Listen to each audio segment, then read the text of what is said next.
ನಾಟಕ ಕಲಾವಿದರ ಒಕ್ಕೂಟ ಮಂಗಳೂರು ಇದರ ಬಂಟ್ವಾಳ ಘಟಕದ ಆಯೋಜನೆಯಲ್ಲಿ ಕರ್ನಾಟಕ ತುಳು ಸಾಹಿತ್ಯ ಅಕಾಡೆಮಿ ಮಂಗಳೂರು ಹಾಗೂ ಕರ್ನಾಟಕ ಕನ್ನಡ ಮತ್ತು ಸಂಸ್ಕೃತಿ ಇಲಾಖೆ ಇದರ ಸಹಯೋಗದೊಂದಿಗೆ ತುಳು ನಾಟಕೋತ್ಸವ 2022 ಬಿಸಿ ರೋಡ್ನ ಸ್ಪರ್ಶ ಕಲಾ ಮಂದಿರದಲ್ಲಿ ನಡೆಯುತ್ತಿದ್ದು ಸಭಾ ಕಾರ್ಯಕ್ರಮ ನಡೆಯಿತು. ಸಭಾ ಕಾರ್ಯಕ್ರಮವನ್ನು ಜೆಸಿ ವಲಯ 15ರ ವಲಯಾಧ್ಯಕ್ಷರಾದ ಜೆಸಿಎಸ್ಎನ್ ರಾಯ್ ಉದಯ್ ಕ್ರಾಸ್ತಾ ಅವರು ದೀಪ ಬೆಳಗಿಸಿ ಉದ್ಘಾಟಿಸಿದರು. ಬಳಿಕ ಮಾತನಾಡಿದ ಅವರು, ಅವಿಭಜಿತ ದಕ್ಷಿಣ ಕನ್ನಡ ಜಿಲ್ಲೆ ಸಾಂಸ್ಕೃತಿಕ ಪರಂಪರೆಯನ್ನ ಹೊಂದಿರುವ ಜಿಲ್ಲೆಯಾಗಿದೆ. ವಿವಿಧ ಸಂಘ ಸಂಸ್ಥೆಗಳವರ ಸಹಯೋಗದೊಂದಿಗೆ ತುಳು ನಾಟಕೋತ್ಸವ ಆಯೋಜಿಸುತ್ತಿರುವುದು ಹೆಮ್ಮೆಯ ವಿಚಾರ ಎಂದು ಹೇಳಿದರು. ಇದನ್ನೆಲ್ಲ ನೀಗಿಸಲಿಕ್ಕೆ ಇಂತಹ ಕಾರ್ಯಕ್ರಮಗಳು ಖಂಡಿತ ನಮಗೆ ಪ್ರಯೋಜನಕಾರಿ ಆದೀತು ಎನ್ನುವಂಥ ಒಂದು ಕಲ್ಪನೆಯೊಂದಿಗೆ ನಮ್ಮ ಸ್ನೇಹಿತರು ಈ ಒಂದು ಕಾರ್ಯಕ್ರಮವನ್ನು ಹಮ್ಮಿಕೊಂಡಿದ್ದರು. ತಾವೆಲ್ಲ ಯೋಚನೆ ಮಾಡ್ಬೋದು, ನಮ್ಮ ಜೆಸಿ ಸಂಘಟನೆ ಅನ್ನುವಂಥದ್ದು ಒಂದು ರೀತಿಯಲ್ಲಿ ವ್ಯಕ್ತಿತ್ವ ವಿಕಸನವನ್ನು ಮಾಡುವಂಥ ಸಂಘಟನೆ. ವ್ಯಕ್ತಿತ್ವ ವಿಕಸನದ ಮೂಲಕ ಜಾಗತಿಕ ಶಾಂತಿಯನ್ನು ಕಾಣಬೇಕು ಎನ್ನುವಂಥ ಉದ್ದೇಶ ನಮ್ಮ ಸಂಘಟಕರದ್ದು. ಅಂಥ ಸಂಘಟನೆ ಇವತ್ತು ನಿಮ್ಮ ಜೊತೆ ಸಮಾಜದಲ್ಲಿ ಸೇರಿಕೊಂಡಿದೆ ಅಂತಂದರೆ ಅದಕ್ಕೆ ಕೂಡ ಅರ್ಥ ಇದೆ, ಅದಕ್ಕೆ ಕೂಡ ಕಾರಣ ಇದೆ. ಬಂಧುಗಳೇ, ಇಲ್ಲಿ ಬಂಟ್ವಾಳ ಜೆಸಿಸ್ನವರು ಒಂದಷ್ಟು ಜನ ಸೇರಿಕೊಂಡು ನಮ್ಮ ವ್ಯಕ್ತಿತ್ವ ವಿಕಸನವನ್ನು ಮಾಡಿಕೊಳ್ಬೇಕು, ಆ ಮೂಲಕವಾಗಿ ಜಾಗತಿಕವಾದಂಥ ಶಾಂತಿಯನ್ನು ಮಾಡಬೇಕು ಎನ್ನುವಂಥ ಉದ್ದೇಶವನ್ನು ಇಟ್ಟುಕೊಂಡ್ರೆ ಸಫಲರಾಗಲಿಕ್ಕೆ ಸಾಧ್ಯ ಇಲ್ಲ. ಕೇವಲ 50-60 ಸದಸ್ಯರು ಸೇರಿಕೊಂಡು ಮಾಡ್ತಾ ಇರುವಂಥ ಈ ಸಂಘಟನೆ ಇವತ್ತು ಸಮಾಜವನ್ನು ಮುಟ್ಟಿದಾಗ ಮಾತ್ರ ಅದರ ಪ್ರತಿಫಲ ಸಿಕ್ಕಲಿಕ್ಕೆ ಸಾಧ್ಯತೆ ಇದೆ.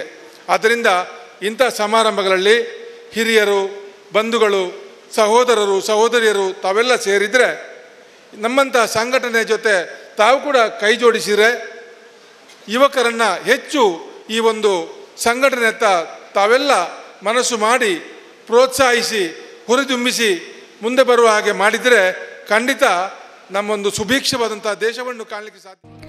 ಅನಂತರ ಜೆಸಿ ಬಂಟ್ವಾಳದ ಅಧ್ಯಕ್ಷರಾದ ಜೆಸಿ ಎಚ್ಜಿಎಫ್ ರೋಷನ್ ರೈ ಅವರು ಸಭಾ ಕಾರ್ಯಕ್ರಮದ ಅಧ್ಯಕ್ಷತೆ ವಹಿಸಿ ಮಾತನಾಡಿದರು. ಅನಂತರ ಜೆಸಿ ಬಂಟ್ವಾಳದ ಅಧ್ಯಕ್ಷರಾದ ಜೆಸಿಐ ಎಚ್ಜಿಎಫ್ ರೋಷನ್ ರೈ ಅವರು ಸಭಾ ಅಧ್ಯಕ್ಷತೆ ವಹಿಸಿ ಮಾತನಾಡಿ, ಗ್ರಾಮೀಣ ಸ್ಥಳೀಯರು ಕಲಾವಿದರನ್ನ ಗುರುತಿಸುವಂತಹ ವೇದಿಕೆ ಇದಾಗಿದೆ. 7 ದಿನಗಳ ಕಾಲ 7 ತಂಡದಿಂದ ನಾಟಕ ಸ್ಪರ್ಧೆ ಇಲ್ಲಿ ನಡೆಯಲಿದೆ.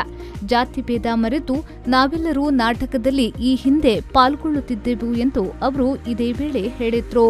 ತುಳು ನಾಟಕ ಕಲಾವಿದರ ಒಕ್ಕೂಟ ರಿಜಿಸ್ಟರ್ಡ್ ಮಂಗಳೂರು ಒಂದೆತ್ತ ಬಂಟ್ವಾಳ ಘಟಕದ ಒತ್ತಿಟ್ಟು ನಡತೊಂದು ಪುನಂಚಿನ ಈ 7 ದಿನದ ನಾಟಕ ಸ್ಪರ್ಧೆ ಅವೆಟ್ಟು ಇನ್ನು 2ನೇ ದಿನ ಅವತ್ತ ಒಂಜಿ ಪ್ರಾಯೋಜಕತ್ವ ಮಲ್ಪುನಂಚಿನ ಯೋಗ ಎಂಕ್ಲೆಗೆ ಬಂಟ್ವಾಳ ಜೆಸಿಐದಕ್ಲೆಗೆ ಒದಗದು ಬರ್ತದೆ. ಇನ್ನು ಕಾಂಡೆಲ್ಲ ಒಂಜಿ ಪ್ರೋಗ್ರಾಮ್ ಇತ್ತಂಡು ಎಂಕ್ಲೆನ ಒಂಜಿ 100 ಜನ ಮೌನ ಸಾಧಕರನ್ನು ಗುರುತಿಸೋನಂಚಿನ ಒಂಜಿ ಕಾರ್ಯಕ್ರಮ ಆಂಡ ಅವು 100 ಜನ ಪೋದು 111 ಜನ ಆಂಡ್ ಎಂಕ್ಲೆಗೆ ಮಸ್ತ್ ಖುಷಿ ಆಗೊಂದುಂಡು.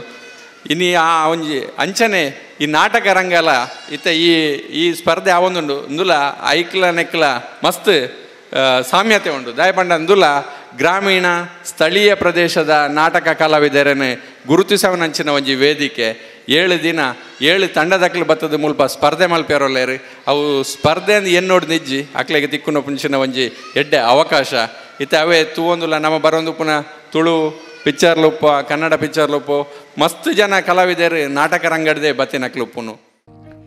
ಈ ಸಂದರ್ಭದಲ್ಲಿ ಮುಖ್ಯ ಅತಿಥಿಗಳಾಗಿ ಬಂಟ್ವಾಳದ ಹಿರಿಯ ನ್ಯಾಯವಾದಿಗಳಾದ ಅಶ್ವಿನ್ ಕುಮಾರ್ ರೈ, ಉದ್ಯಮಿ ಜಗನ್ನಾಥ್ ಚೌಟ, ಜಿಲ್ಲಾ ಪಂಚಾಯತ್ ಮಾಜಿ ಸದಸ್ಯರಾದ ಪದ್ಮಶೇಖರ್ ಜೈನ್, ಸುಮಂಗಲ ಕ್ರೆಡಿಟ್ ಕೋಆಪರೇಟಿವ್ ಸೊಸೈಟಿಯ ಅಧ್ಯಕ್ಷರಾದ ನಾಗೇಶ್ ಕಲ್ಲಡ್ಕ, ಬಂಟ್ವಾಳ ಘಟಕದ ಸಂಚಾಲಕರಾದ ಸುಭಾಷ್ ಚಂದ್ರ ಜೈನ್, ಬಂಟ್ವಾಳ ತಾಲೂಕು ಅಮೆಚೂರು ಕಬಡ್ಡಿ ಅಸೋಸಿಯೇಷನ್ನ ಅಧ್ಯಕ್ಷರಾದ ಬೇಬಿ ಕುಂದರ್, ನ್ಯಾಯವಾದಿಗಳಾದ ಸುರೇಶ್ ಕುಮಾರ್ ನಾವೂರು, ಧ್ವನಿ ಮತ್ತು ಬೆಳಕು ಸಂಯೋಜಕರ ಒಕ್ಕೂಟದ ಅಧ್ಯಕ್ಷರಾದ ರಾಜಶೇಖರ್, ದಕ್ಷಿಣ ಕನ್ನಡ ಶಾಮಿಯಾನ ಮಾಲಕರ ಸಂಘದ ನಿಕಟಪೂರ್ವ ಕಾರ್ಯದರ್ಶಿ ಶಿವಪ್ರಸಾದ್ ಹೆಗ್ಡೆ, ತುಳು ನಾಟಕ ಕಲಾವಿದರ ಒಕ್ಕೂಟದ ಕಾರ್ಯದರ್ಶಿ ಲಕ್ಷ್ಮಣ್ ಮಲ್ಲೂರು, ತುಳು ನಾಟಕ ಕಲಾವಿದರ ಒಕ್ಕೂಟ ವಿಟ್ಲ ವಲಯದ ಸಂಚಾಲಕರಾದ ಸುರೇಶ್ ಕುಲಾಲ್, ಜೆಸಿಐ ಪೂರ್ವ ವಲಯಾಧ್ಯಕ್ಷರಾದ ವಲಯ 15ರ ಜೆಎಫ್ಎಂ ಪುರಂದರ್ ರೈ, ಜೆಸಿಐ ಬಂಟ್ವಾಳದ ನಿಯೋಜಿತ ಅಧ್ಯಕ್ಷರಾದ ಜೆಸಿಐ ರಾಜೇಂದ್ರ ಕೆ, ಉದ್ಯಮಿ ಜಗನ್ನಾಥ್ ಬಿ ತುಂಬೆ, ಬಂಟ್ವಾಳದ ವರ್ತಕರ ವಿವಿಧೋದ್ದೇಶ